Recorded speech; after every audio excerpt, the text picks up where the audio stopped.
Guru Kripa Kevalam. Namaste and welcome everyone to Satsang today. Sadguru Shri Muji Baba ki Jai.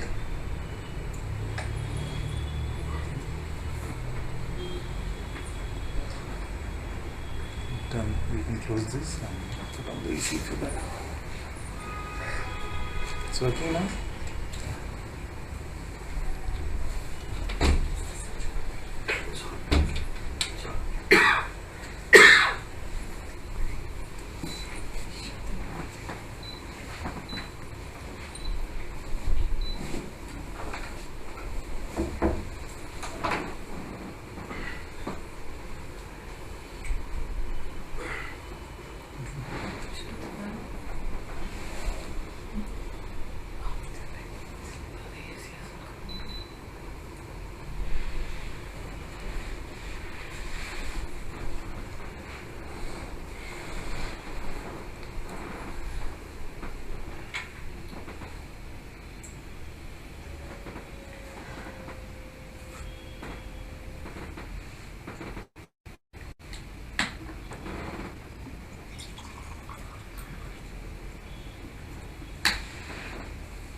So what will make us happy?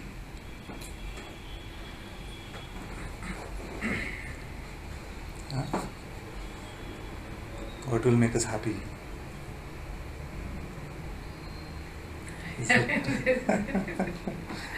Is it self-knowledge?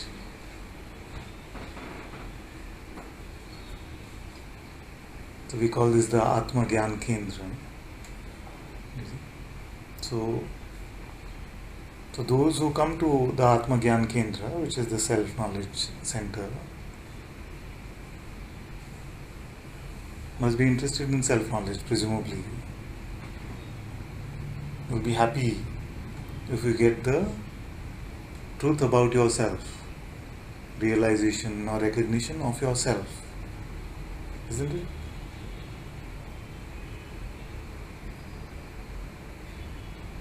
But is this what we really want?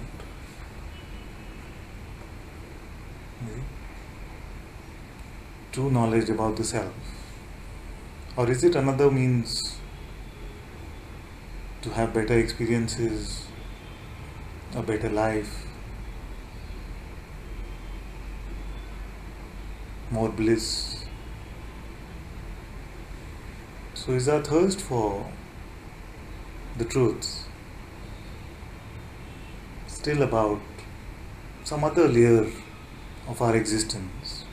Something should change in the outward perception, or something should change in the level of our feelings or thoughts, or maybe we are just looking for some fantastic spiritual experience.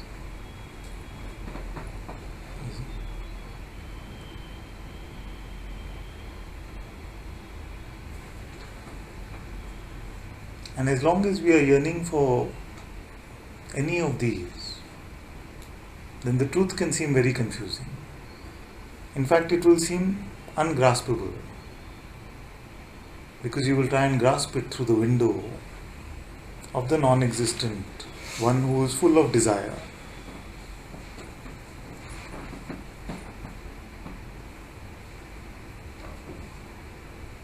You see? It's like the wave trying to capture the ocean.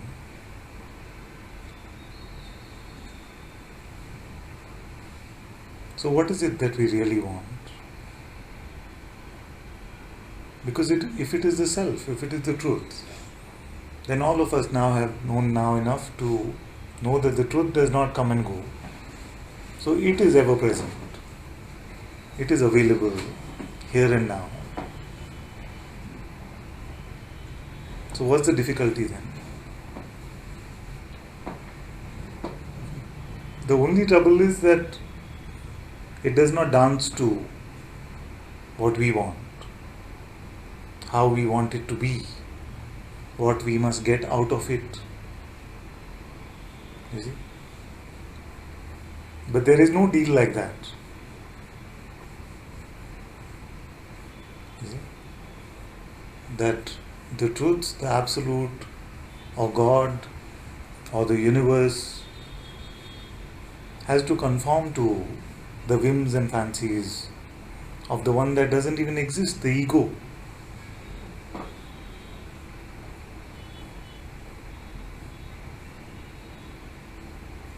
So the one who's saying, what about me, what about me? This me is made up, you see. It's ephemeral. Doesn't have any substance. It is just like if you were to believe yourself to be a unicorn.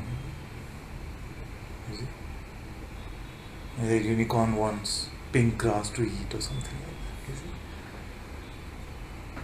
So must the universe now conform to this whim of the non-existent unicorn?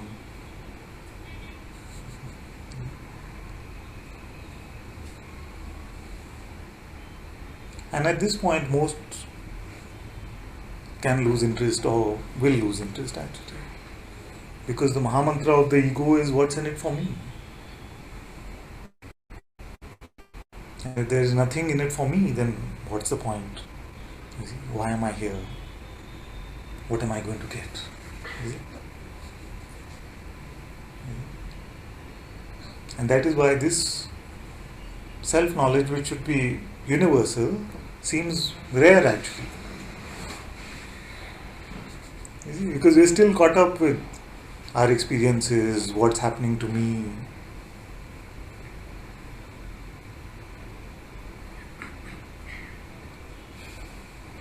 When will I get it? Am I experiencing bliss?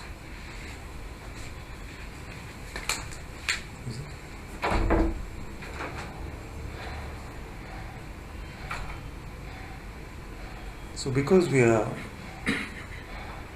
so conditioned to believe these notions about ourselves, this which is the most obvious, most natural truth will seem like it is elusive. We can't find it. And the mind will come and say, okay, but even if I do find it, what will I get? Will I get a better life? Will my family be happy? Will my body be healthy? Will my feelings be always nice? Will I experience all my chakras shining brightly?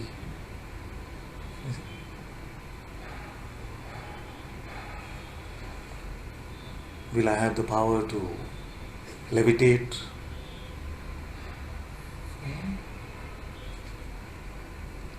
But if I tell you that it is just about discovering what is true, because you must be tired of living a lie,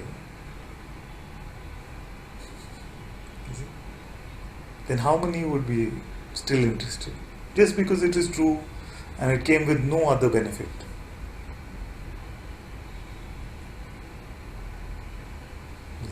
It has nothing to do with what's in it for me. No bliss, it's only Satchit, no Ananda, suppose. And life will be as it is.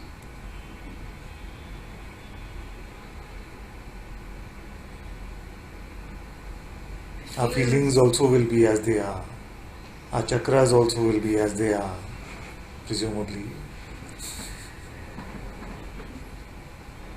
To the mind, it really feels at times, it just, when that recognition comes that nothing will happen more exotic than what it is already,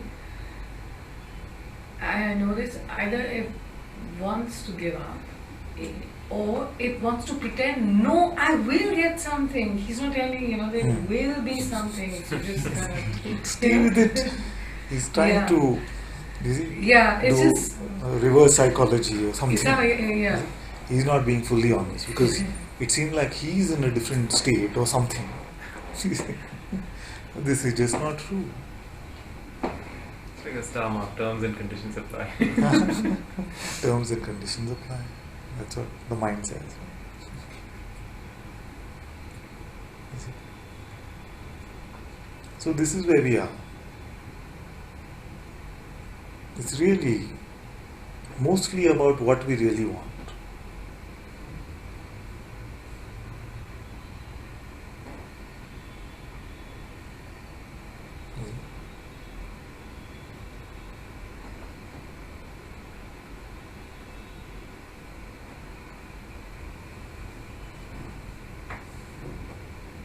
And that is why we call this place the Atma Jnana Kendra. We didn't call it Ananda Bhavan.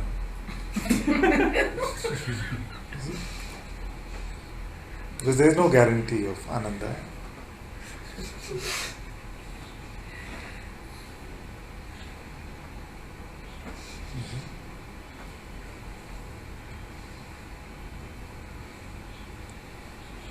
So if you are still sitting, you may be, or maybe you're being polite or something.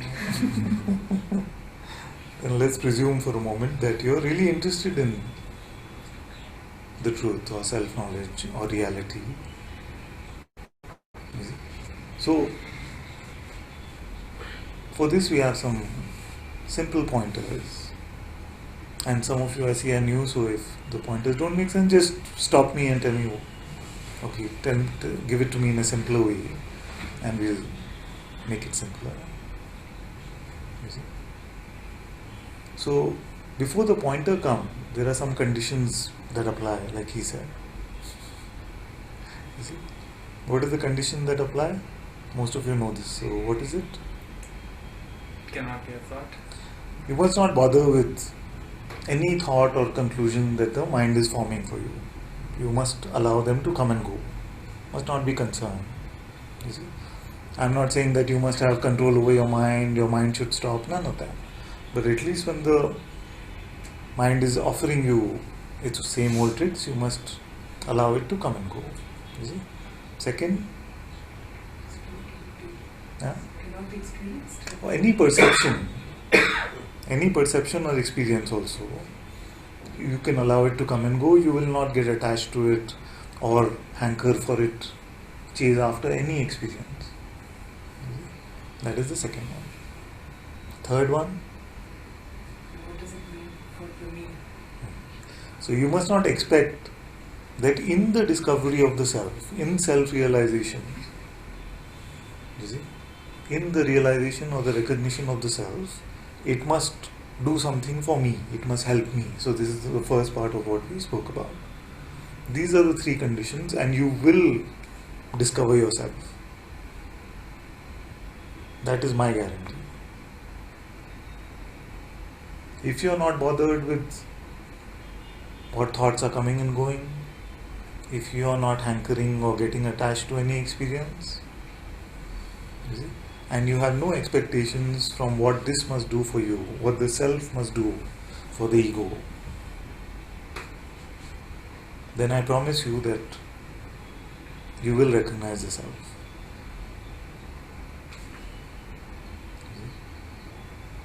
So the question is, the pointer is, who is aware of my being?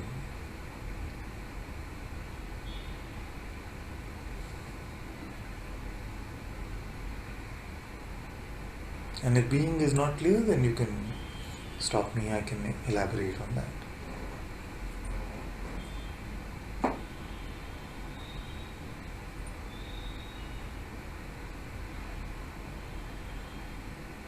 Just have to inquire into who is aware of my being.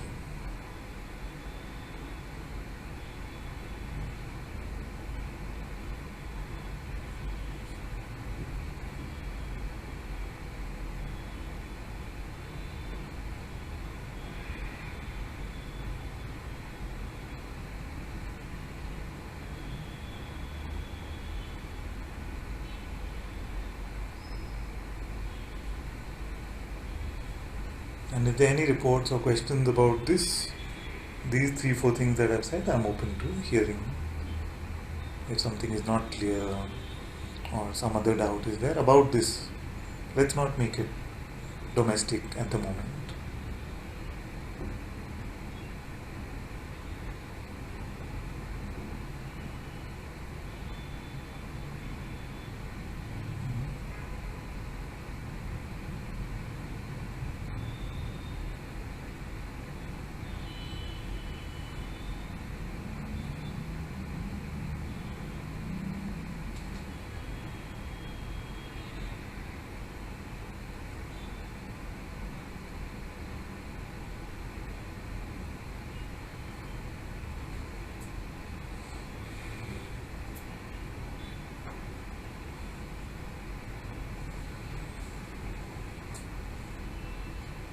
say nothing.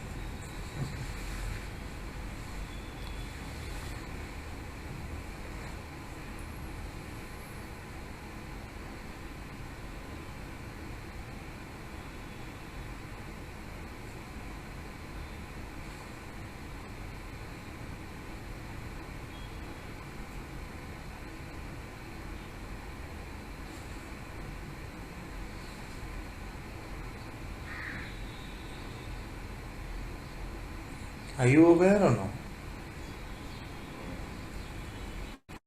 Are you aware of your existence, your presence? Yes. This I, which is aware, is it perceptible? Is it perceivable? Is it seen?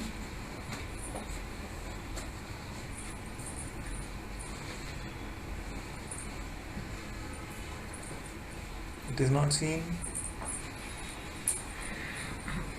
Is it just a thought?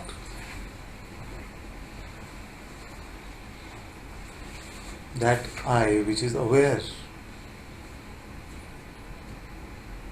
is it a thought? No. Is it a perception? No. Then what is it? Because everything else is a thought, is a perception.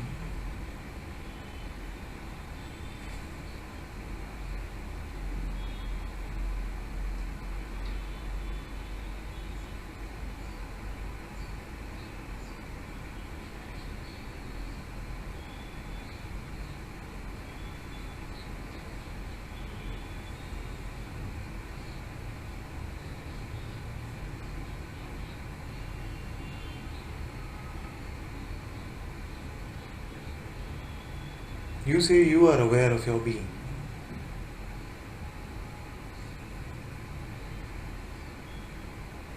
This you, this I that is aware, you also say is not perceived, it is not conceptualized.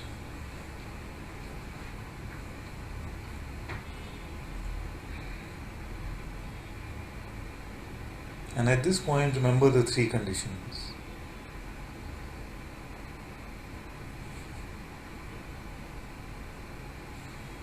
You might be saying, am I getting it?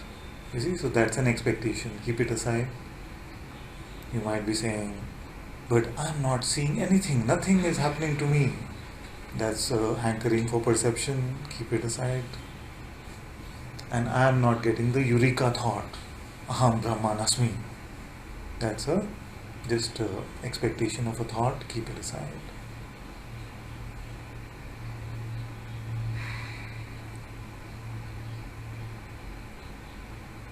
If you keep these aside, this truth is so simple.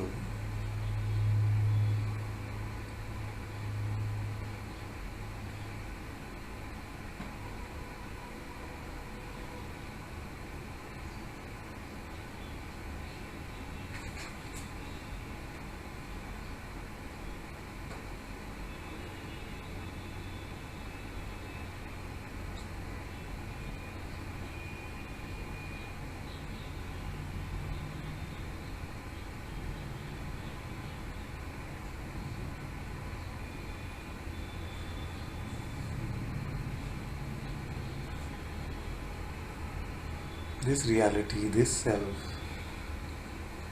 this Brahman, absolute,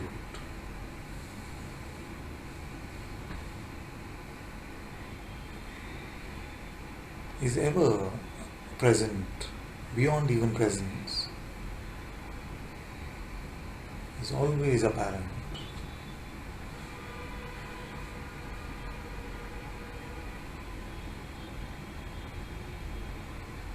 The only trouble is our egotism, is our selfishness.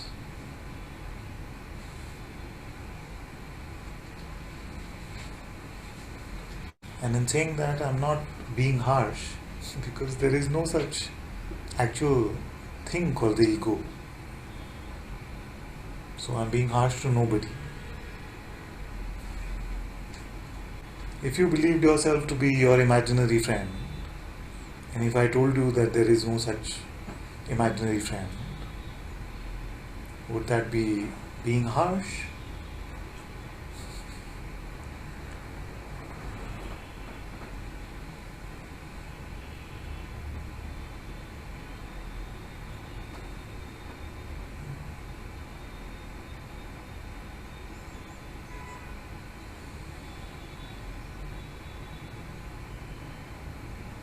So who's aware of your being?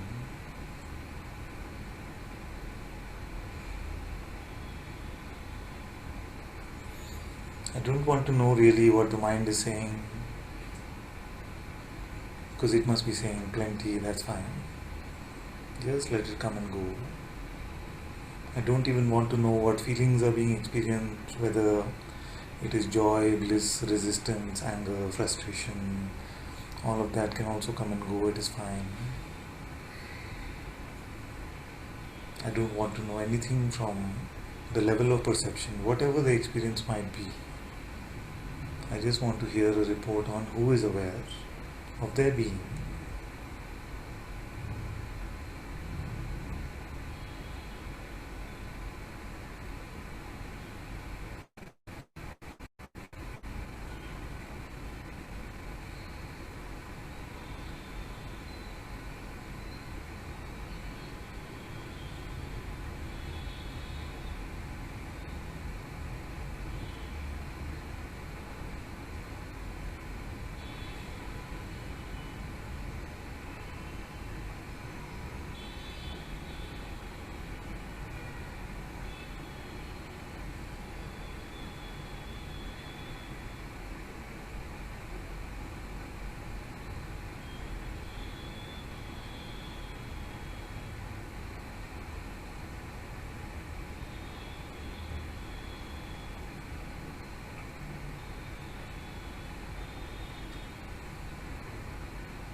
Investigating that, I try like this, I try to stop the being.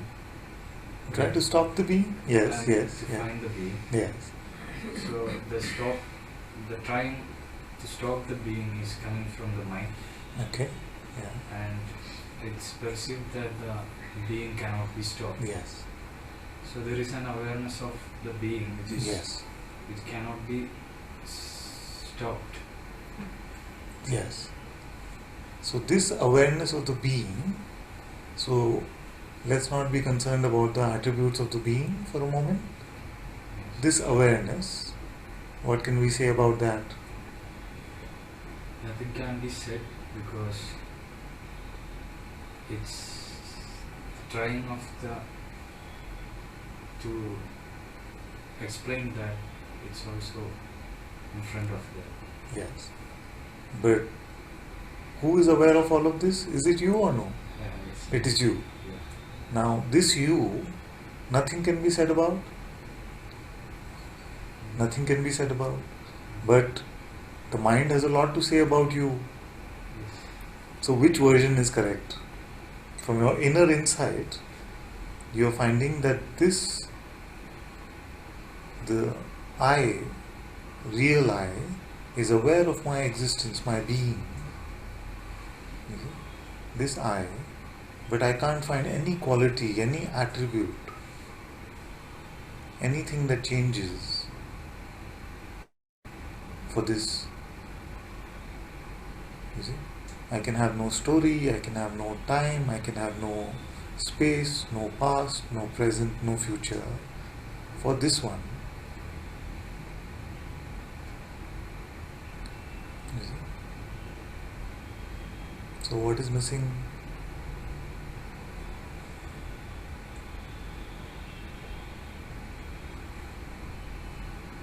Only thing missing is, how does this help me? Or what does this change for me? Nothing. Because that other one, the me that we claim to be, cannot be found. It is not even the body.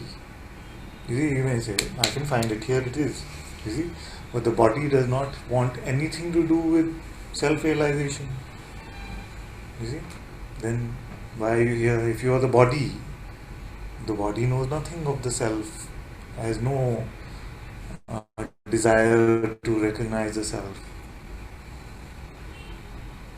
If you took yourself to be just the body, you would not come to Satsang. Nothing here for the body except uncomfortable seating and cold temperature. We can turn it off. Isn't it? So that also you don't consider yourself to be. So this mythical me, which is just a collection of beliefs, set of conditions or vasanas,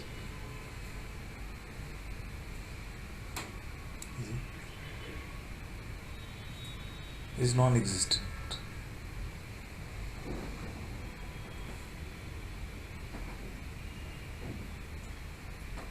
Is a product of ignorance or avidya, you see, which itself is non-existent.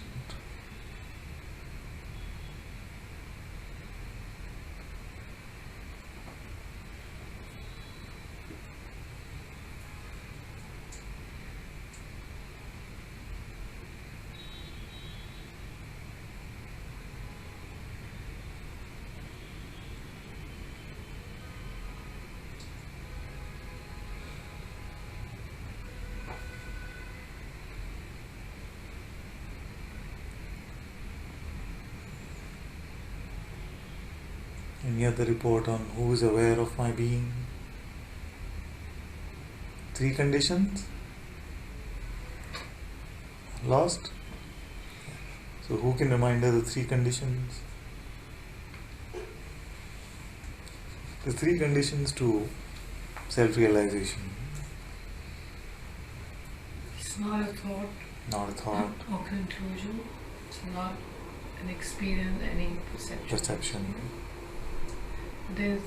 Have no expectation of what you would get from having recognized.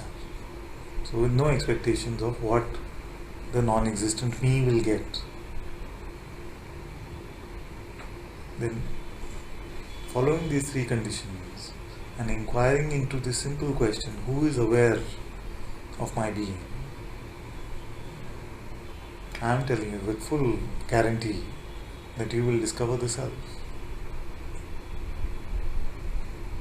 Anything you take, it will fall into these categories. Anything you take, except this, you see, except that, are you aware of your being? That which is aware. Being is clear to you? Being, what you need to be? Yeah? Because you can stop me. Initially, when you're here in Satsang, I'm all happy to answer every question that you may have. Like your very presence, your being, you see? Your sense of existence, I am, this sense, you are aware of it, but this you that is aware of it, is it a thought? You can look, this is, take your time, it's okay. You see?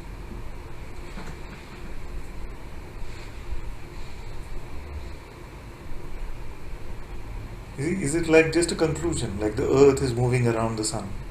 We have no experience of that. You see, in our experience, actually, the sun seems to come and go, isn't it? Or the earth is moving at rapid speeds, but our experience shows that it's perfectly still. You see? So, we have a thought now, we have conclusion because it came from credible sources that it's actually moving at great speeds. So, if somebody says, is the earth still or is it moving? We say it is moving because we have that thought, we have that conclusion.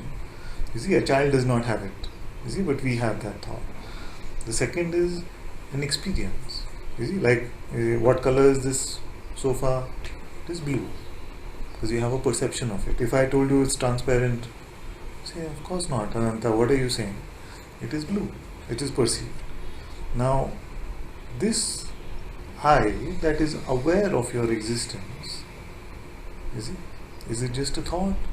A conclusion that you heard from somewhere, you must be. I want to tell you, you are aware of your existence. Not like that. It's not a conclusion, you see. So if you lost your memory and all the conclusions were lost, this would still be clear, isn't it? Now, I say to you, but how you can say it is you that is aware of your being? Did you see what is the color of it? You say, it has no color. It has no shape. It has no size. You see? And yet, it is obvious to you that it is I that is aware. You see? It is not third party information. It's not somebody else is telling you your being is there. No, you are aware directly. You see? So this I that is aware, it is neither qualitative nor is it just conceptual. You see? And yet it is completely known, but not in the usual way of knowing. You see? This this knowledge is called self-knowledge, and it is always present. Everybody always has it, but because we have mistaken true knowledge to be these conditions, these concepts, and these perceptions and experiences, therefore we feel like, but what did I get?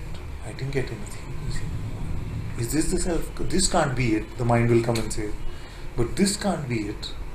You see? So, and this one is the trickster. No? This one is the voice of the ego, the separation. Say, but there's nothing in this for you. Yes, but what are you taking you to be? Who are you taking yourself to be? You see?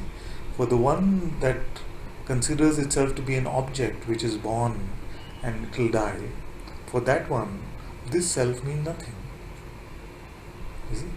But if you really look without any condition, you will find that this awareness, this self, is empty of all of these considerations of birth, death, suffering, all afflictions.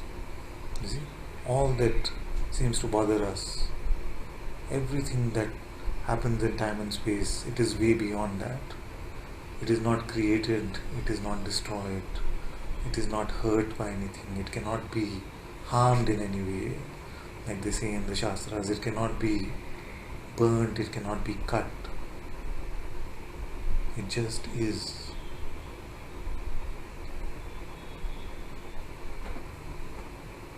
That is yourself.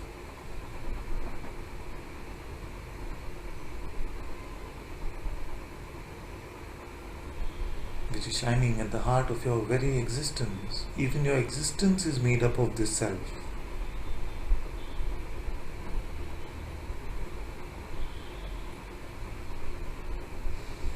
So don't let your mind come and devalue this pristine discovery.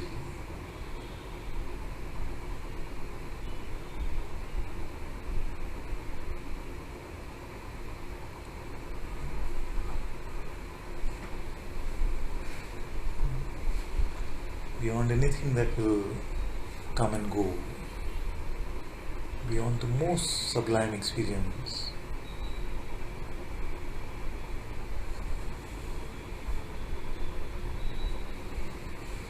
your real self,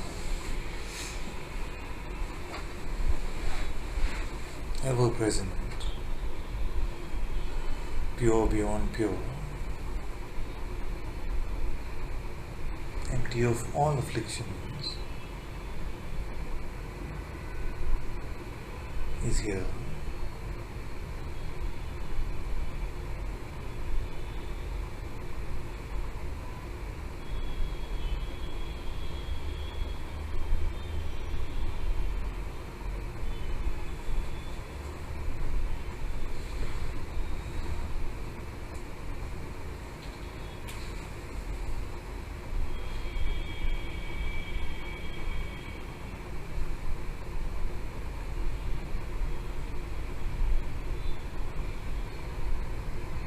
You don't exchange this for something that is going to die. Don't allow your mind to make this exchange for you. All that the mind will offer is something that is going to die, that will come and go.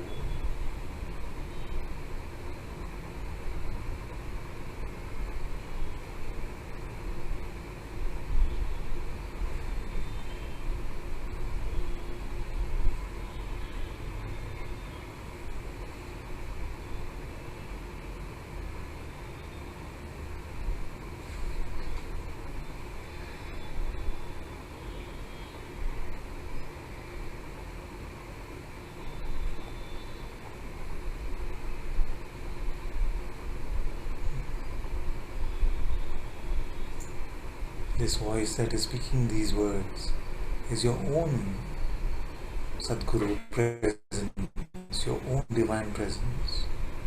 It has always said this from time immemorial, reminding you about your true nature.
after speaking to you, suddenly came to this checker guy, which I was not realizing that it is the trickster. Like it was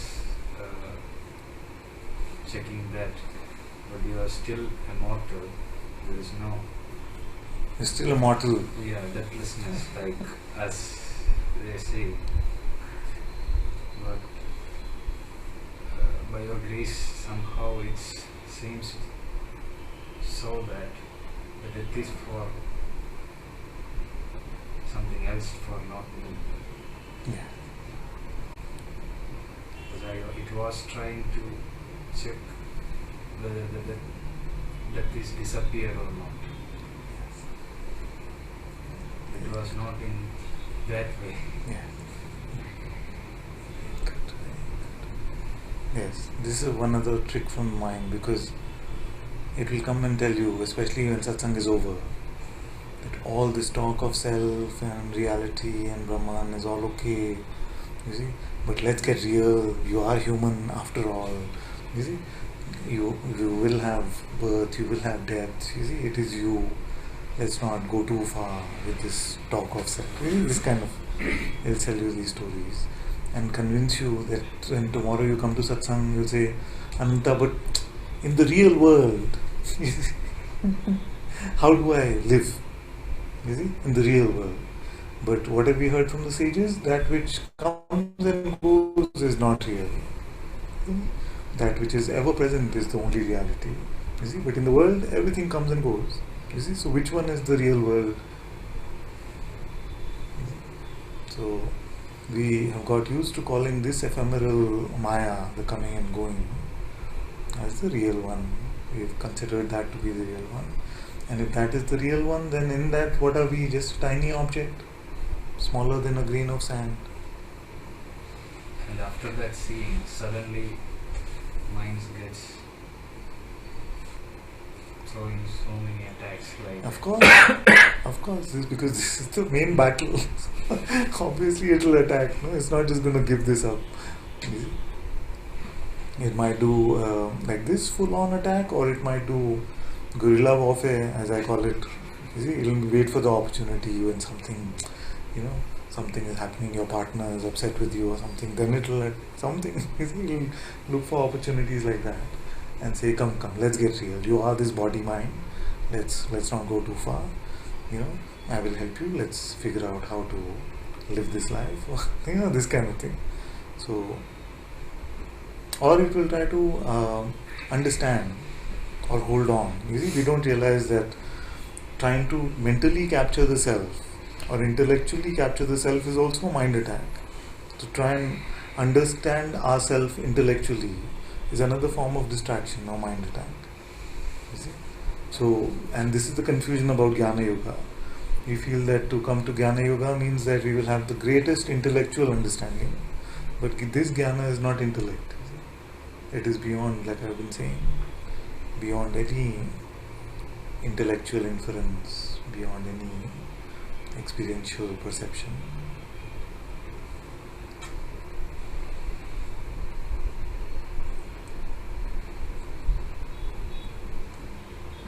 The mind is that aspect of the design of consciousness which is designed to convince consciousness that it is limited, it is personal.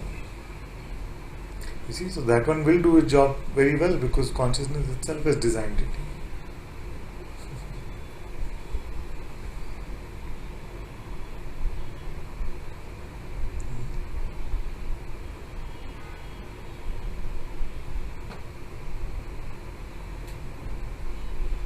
So the condition is to just not be swayed by it. That much is enough. Again, I'm saying we don't have to try and control the mind or say my thought should stop or something like that. You see, it is just, it comes with all these offers, attacks in the form of offers. You just have to let them go. That's it.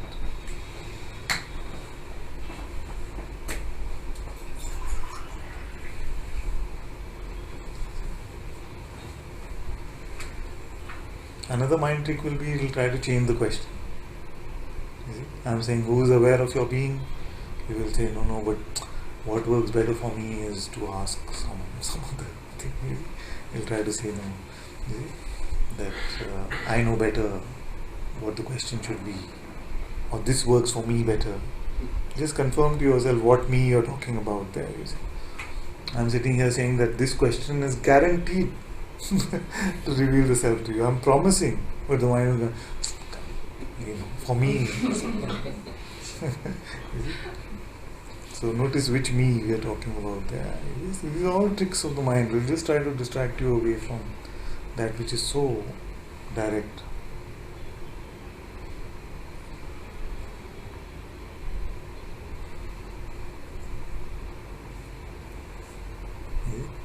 Or suddenly, like, whole day you will not want to inquire, who am I? None of this. The minute it is asked, who is aware of your being, you say, for me, inquiry works better. So let me ask, who am I? Now inquiry becomes your best friend. Then we don't, the rest of the time we don't want to. So these are all just tricks, escapes.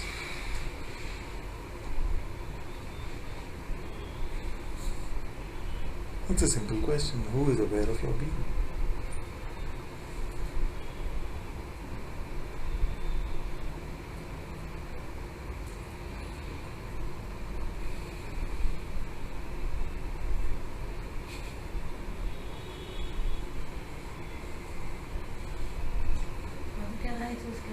So when we ask this question and you come to this space of being, it feels as so the question is, who is aware of that? Yeah.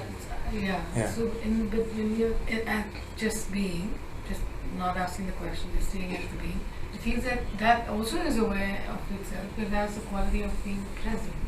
Yes. But when we ask who's aware of that, Yes. Who is aware of that quality of being present? Yeah. Yes. So that has like no.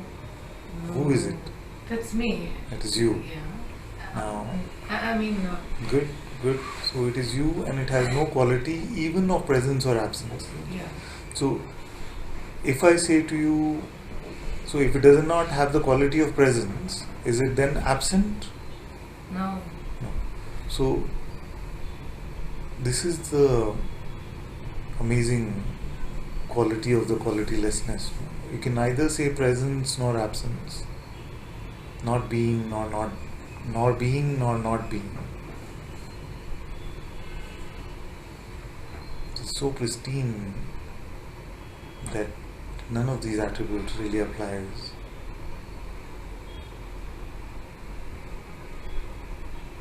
If you want to infer, then we can say, because just by virtue of its isness, you see, that it is implies automatically that it is being.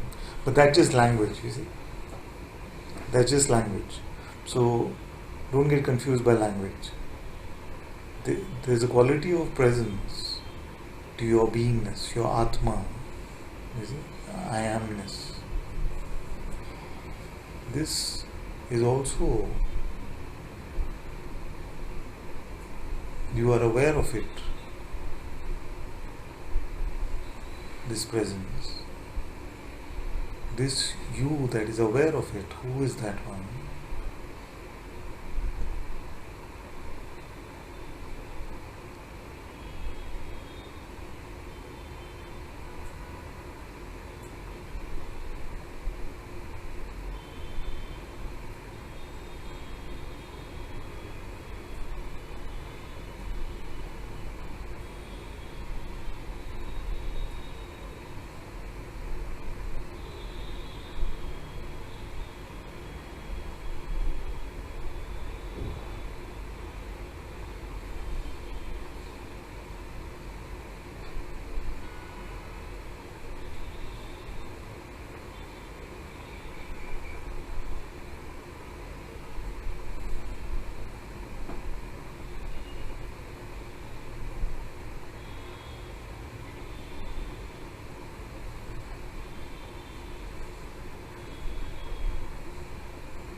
the body a little more than usual because it has been a bit tired. So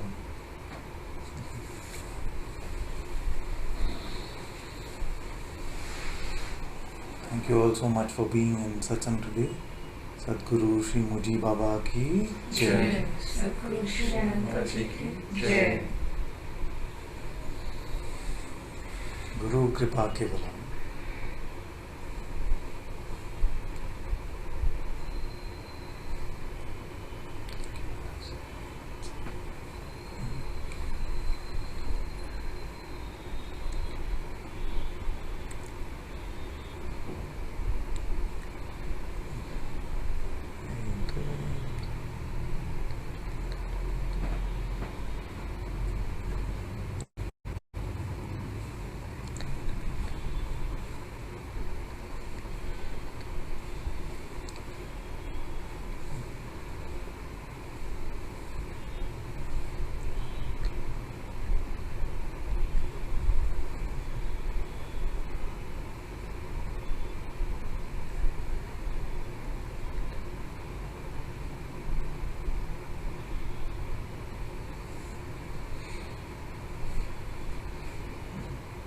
Yes. Also, best wishes for Ganesh Chaturthi. May the sweet Lord Ganesha remove all obstacles, all conditions, all things that get in your way.